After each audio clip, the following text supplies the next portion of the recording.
প্রাণীরা যে একটা শান্তি দেয় আমাদের, এটা আসলে মানুষের থেকে আমরা পাই না। আমাদের ক্ষেত্রে বিষয়টা এমন হয়ে গেছে যে এদের কাছে যেহেতু শান্তি পাই তো এদেরই সাহায্য করি। আর দেখা যায় যে ভার্সিটি বন্ধ থাকলে বা এদের খাওয়া দাওয়ার ব্যবস্থা হয় না বা অনেক কুকুর একে অপরকে কামড়ায়, ক্ষত বিক্ষত করে দেয়, সেক্ষেত্রে দেখা যায় যে আমরা তাদের হসপিটাল নিয়ে যাওয়ার ব্যবস্থাটা করি, অসুস্থ হলে চিকিৎসার ব্যবস্থা করি, কারণ এটা শান্তি দেয় আমাদের, এই জন্যই আর কি মেনলি করা হয়। আমাদের নিজের পকেটে মাঝে মধ্যে থেকে আমরা তাই ব্যয় করতে হয়, কারণ সবসময় আমাদের ফান্ডে টাকা থাকে না।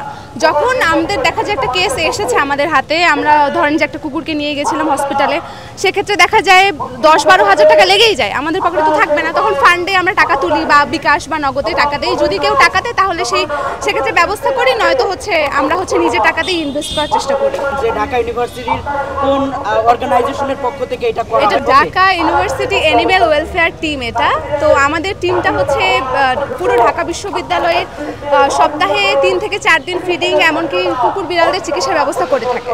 আসলে এক একজনের মন মানসিকতার উপর ভিত্তি করে আসলে এই বিষয়টা। তো আমাদের মনে হয় যে ওরা আসলে যতটা ইনোসেন্ট ওটা মানুষদের ক্ষেত্রে আমরা পাই না, তো এই জন্য আর কি আমরা কাছে যাই, যেহেতু অন্য কেউ করছে না তো আমাদের তো করতে হবে, কারণ কেউ না কেউ তো করবে, এমন তো না যে কেউই করবে না, কেউ না কেউ করে, আসলে সমাজের জন্য করে।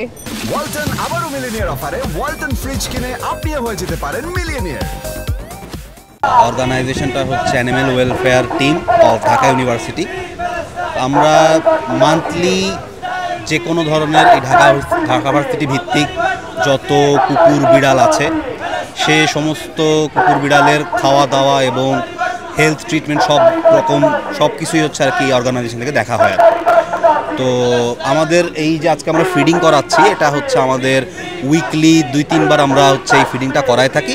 সম্পূর্ণ ক্যাম্পাস এরিয়া জুড়ে আর কি আমরা এই কাজটা করি, এবং আমাদের এই ফিডিং এবং অন্যান্য যেসব কাজ আমরা করি হেলথ ট্রিটমেন্টের, সেসব ট্রিটমেন্টের জন্য যত এই ফান্ডিংয়ের জন্য হচ্ছে আমরা মনে করেন ক্রাউড ফান্ডিং হোক, সেটা বিকাশ হোক, সেভাবে আমরা পেজ থেকেই হচ্ছে সেই ডিটেলসটা হচ্ছে আমরা দিয়ে দিই যে কোনো বিড়াল কোনো কুকুরের অসুস্থ হলে সেটা আমরা হচ্ছে সেই ছবি, সেই প্রেসক্রিপশন সহ আমরা হচ্ছে সেই ডিটেলসটা হচ্ছে পেজে দিয়ে দেওয়া হয়, এবং মানুষজন হচ্ছে সেই অ্যাকাউন্ট ডিটেলস ফলো করে হচ্ছে সেই ফান্ডিংটা দিয়ে থাকে। আর এছাড়াও আমাদের আসলে এই অর্গানাইজেশন অনেক নিজেদের পকেটের টাকা দিয়ে আসলে চলে, কোনো রকম কোনো স্পন্সর থেকে শুরু কোনো কিছুই আসলে সেভাবে নাই।